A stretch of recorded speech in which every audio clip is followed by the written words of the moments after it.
Good morning. Good morning. I have to apologize. Your teacher forgot on Monday to read and do a chapter. I was so excited about the last day of school, I just forgot.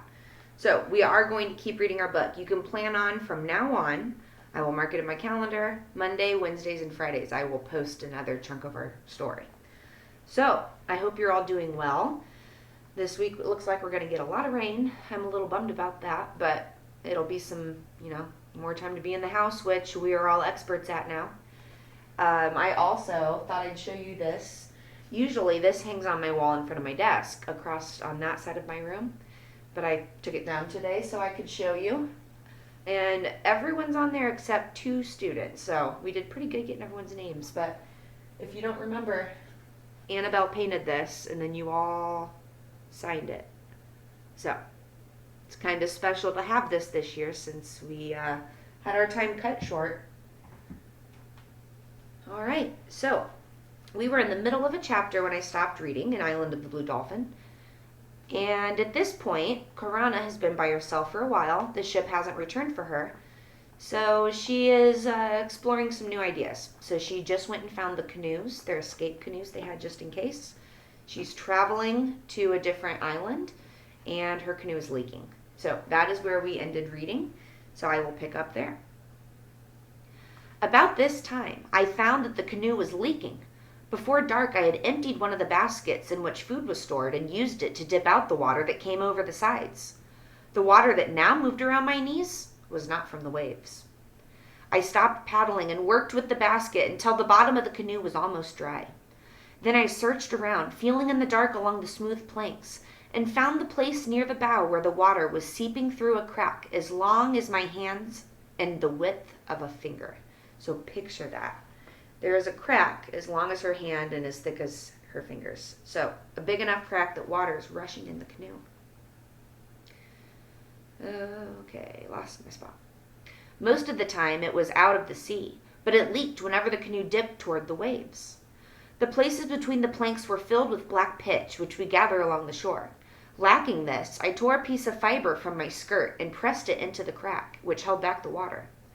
Dawn broke in a clear sky, and as the sun came out of the waves, I saw that it was far off on my left. During the night I had drifted south of the place I wished to go, so I changed my direction and paddled along the path made by the rising sun. So remember, the sun always rises in the east, so if you ever get lost, you can figure out where the sun is coming up as the east, and then the sun rises in the east, sets in the west. So always. So that's a good way to mark your directions. There was no wind on this morning, and the long waves went quietly under the canoe. I therefore moved faster than during the night. I was very tired, but more hopeful than I had been since I left the island. If the good weather did not change, I would cover many leagues before dark. Another night and another day might bring me within sight of the shore toward which I was going. Not long after dawn, while I was thinking of this strange place and what it would look like, the canoe began to leak again. This crack was between the same planks, but was larger and close to where I was kneeling. The fiber I tore from my skirt and pushed into the crack held back most of the water, which seeped in whenever the canoe rose and fell with the waves. Yet I could see that the planks were weak from one end to the other, probably from the canoe being stored so long in the sun, and that they might open along their whole length if the waves grew rougher. It was suddenly clear to me that it was dangerous to go on. The voyage would take 2 more days, perhaps longer. By turning back to the island, I would not have to go nearly so far. Still, I could not make up my mind to do so. The sea was calm, and I had come so far. The thought of turning back after all this labor was more than I could bear. Even greater was the thought of the deserted island I would return to, of living there alone and forgotten. For how many suns and for how many moons? The canoe drifted idly on the calm sea while these thoughts went over and over in my mind. But when I saw the water seeping through the crack again, I picked up the paddle. There was no choice except to turn back toward the island. I knew that only by the best of fortune would I ever reach it. The wind did not blow until the sun was overhead. Before that time, I covered a good distance, pausing only when it was necessary to dip water from the canoe. With the wind, I went more slowly and had to stop more often because of the water spilling over the sides, but the leak did not grow worse. This was my first good fortune. The next was when a swarm of dolphins appeared. They came swimming out of the west, but as they saw the canoe, they turned around in a great circle and began to follow me. They swam up slowly and so close that I could see their eyes, which are large and the color of the ocean. Then they swam on ahead of the canoe, crossing back and forth in front of it, diving in and out as if they were weaving a piece of cloth with their broad snouts. Dolphins are good animals and good omens. It made me happy to have them swimming around the canoe. And though my hands had begun to bleed from the chafing of the paddle, just watching them made me forget the pain. I was very lonely before they appeared, and now I felt that I had friends with me and did not feel the same. The blue dolphins left me shortly before dusk. They left as quickly as they had come, going on into the west, but for a long time I could see the last of the sun shining on them. After night fell, I could still see them in my thoughts, and it was because of this that I kept on paddling when I wanted to lie down and sleep. More than anything, it was the blue dolphins that took me back home. Fog came with the night, yet from time to time I could see the star that stands high in the west, the red star called Magat, which is part of the figure that looks like a crawfish and is known by that name. The crack in the planks grew wider, so I had to stop often to fill it with fiber and to dip out the water. The night was very long, longer than the night before. Twice I dozed, kneeling there in the canoe, though I was more afraid than I had ever been. But the morning broke clear, and in front of me lay the dim line of the island like a great fish sunning itself in the sea. I reached it before the sun was high, the sand spit and its tides that bore me into the shore. My legs were stiff from kneeling, and as the canoe struck the sand, I fell when I rose to climb out. I crawled through the shallow water and up the beach. There I lay for a long time, hugging the sand in happiness. I was too tired to think of the wild dogs, and soon I fell asleep. So let's pause there and make a prediction. It seemed as though the author wanted us to think about the wild dogs, even though our character didn't. So what type of thoughts could we think about these dogs in her situation?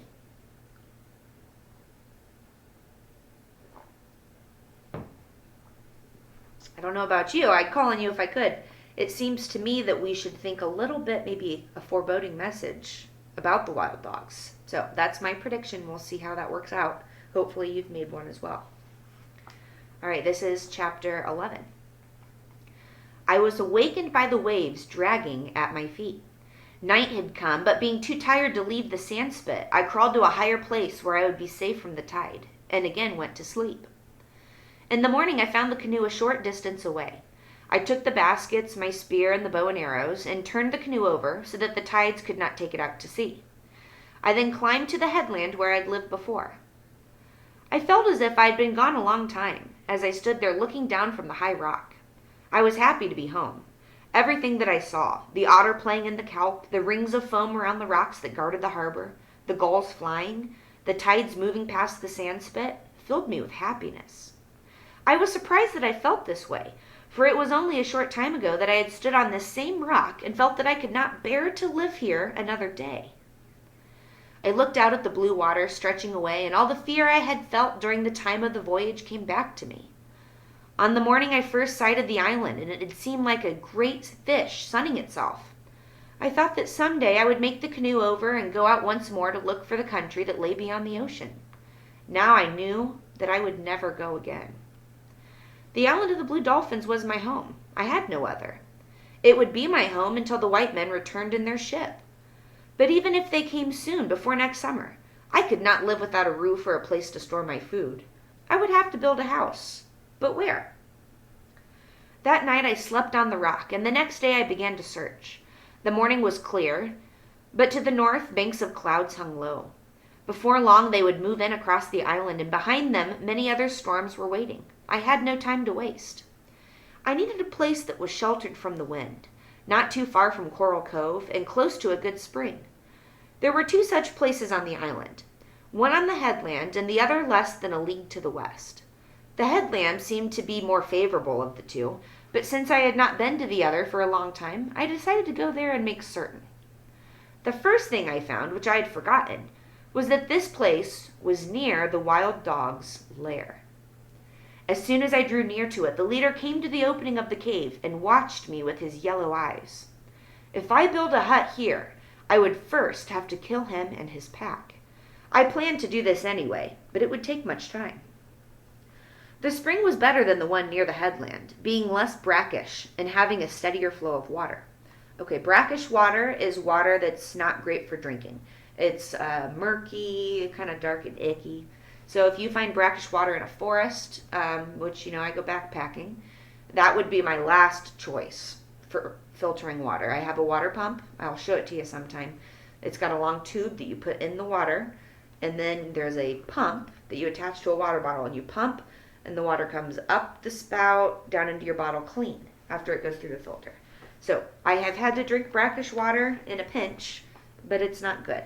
So if you were setting up somewhere to live, you would pick the cleaner spring that had more flowing water. Besides, it was much easier to reach, since it came from the side of a hill and not from a ravine as the other one did. It was also close to the cliff and a ridge of rocks which would shelter my house. The rocks were not so high as those in the headland, and therefore would give me less protection from the wind. Yet they were high enough, and from them I could see the north coast and Coral Cove. The thing that made me decide on the place to build my house was the sea elephants. A sea elephant is like a sea lion, but larger, so you might have to look up a picture. The cliffs here fell away easily to a wide shelf that was partially covered when the tide came in. It was a good place for sea elephants because they could crawl halfway up the cliff if the day were stormy. On fair days, they could fish among the pools or lie on the rocks. The bull is very large and often weighs as much as 30 men. So a bull is a male sea elephant. The cows, which is the female, are much smaller, but they make more noise than the bulls, screaming and barking through the whole day, and sometimes at night. The babies are noisy too. On this morning, the tide was low, and most of the animals were far out, just hundreds of specks against the waves. Yet the noise they made was deafening. I stayed there the rest of the day, looking around, and that night. At dawn, when the clamor started again, I left and went back to the headland. There was another place to the south where I could have built my house, near the destroyed village of Galasset, but I did not want to go there because it would remind me of the people who were gone. Also, the wind blew strong in this place, blowing against the dunes which cover the middle part of the island, so that most of the time sand is moving everywhere. Rain fell that night and lasted for 2 days. I made a shelter of brush at the foot of the rock, which kept off some of the water, and ate the food I had stored in the basket. I could not build a fire because of the rain, and I was very cold. On the 3rd day the rain ceased, and I went out to look for things which I would need in building the house. I likewise needed poles for a fence. I would soon kill the wild dogs, but there were many small red foxes on the island. There were so numerous that I could never hope to get rid of either by traps or with arrows. They were clever thieves, and nothing I stored would be safe until I had built a fence. The morning was fresh from the rain. The smell of the tide pools was strong. Sweet odors came from the wild grasses in the ravines and from the sand plants on the dunes. I sang as I went down the trail to the beach and along the beach to the sand spit. I felt that the day was an omen of good fortune. It was a good day to begin my new home. And we are going to read one more chapter because it's short. So I will get a sip of coffee. Now you should be wondering if this good omen's true or if she'll have a rough day.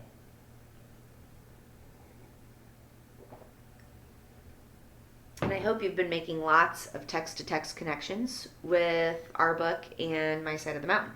I thought it'd be fun to read them. We could compare and contrast them a lot. They're in similar scenarios, but very different settings.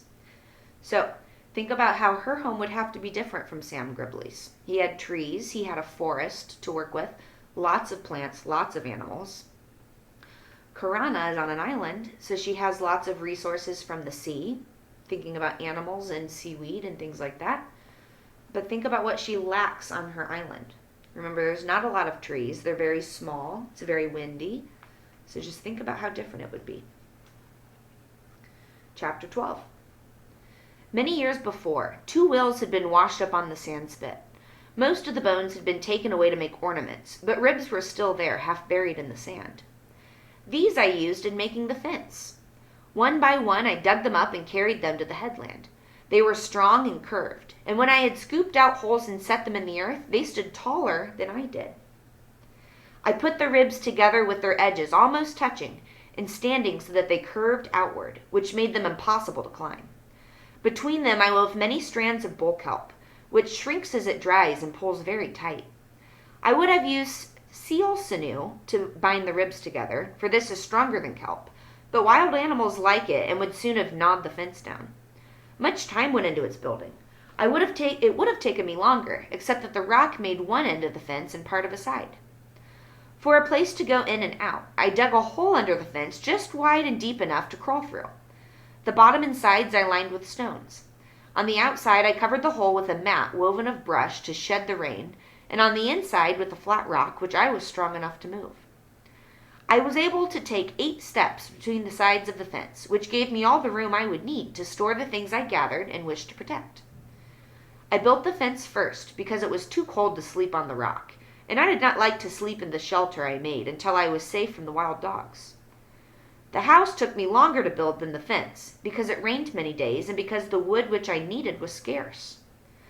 There was a legend among our people that the island had once been covered with tall trees.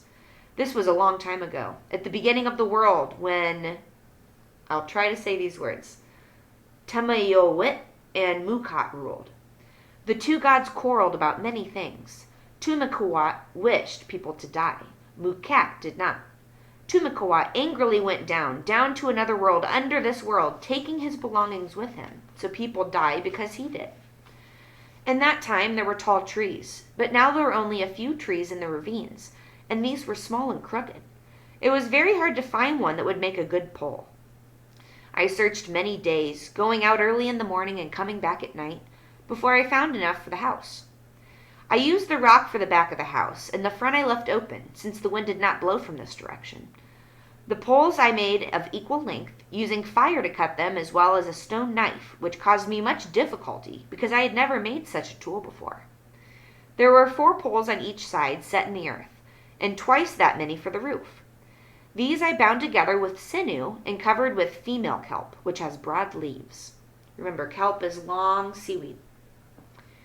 The winter was half over before I finished the house, but I slept there every night and felt secure because of the strong fence.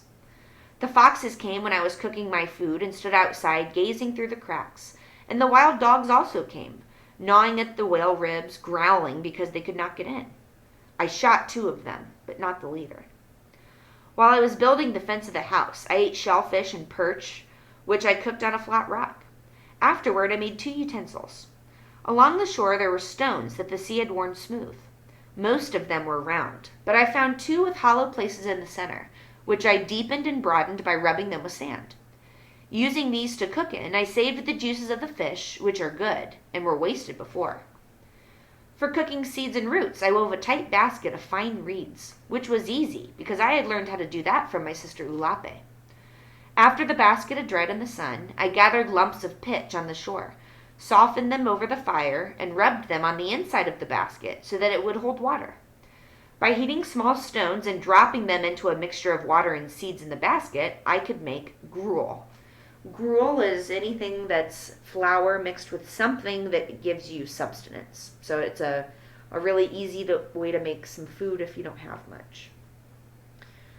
I made a place for fire in the floor of my house, hollowing it out and lining it with rocks. In the village of Galasset, we made new fires every night. But now I made one fire which I covered with ashes when I went to bed. The next night I would remove the ashes and blow on the embers. In this way I saved myself much work. There were many gray mice on the island, and now that I had food to keep from one meal to the other, I needed a safe place to put it. On the face of the rock, which was the back wall of my house, were several cracks as high as my shoulder. These I cut out and smoothed to make shelves where I could store my food and the mice could not reach it. By the time winter was over and grass began to show green on the hills, my house was comfortable.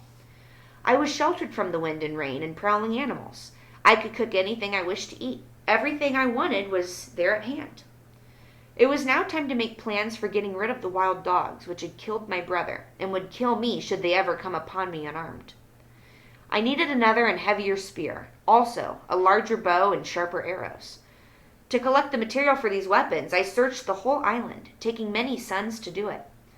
This left only the nights to work on them. Since I could not see well by the dim fire I used for cooking, I made lamps of the dried bodies of little fish, which we call sai-sai. The sai-sai is the color of silver and not much bigger than a finger. On nights when the moon shines full, these little fish come swimming out of the sea in schools so thick that you can almost walk on them. They come with the waves and twist and turn on the sand as if they were dancing. I caught many basketful of sai-sai and put them out in the sun. Hung up by their tails from the poles of the roof, they made much odor, but burned with a very clear light. I made the bow and arrows first, and was pleased when I tried them and could shoot farther and much straighter than I had before. The spear I left to the last. I wondered as I smoothed and shaped the long handle and fitted a stone collar around the end, both to give the spear weight and to hold the spear point, if I could make this point the way the men of our tribe did, from the tooth of a sea elephant.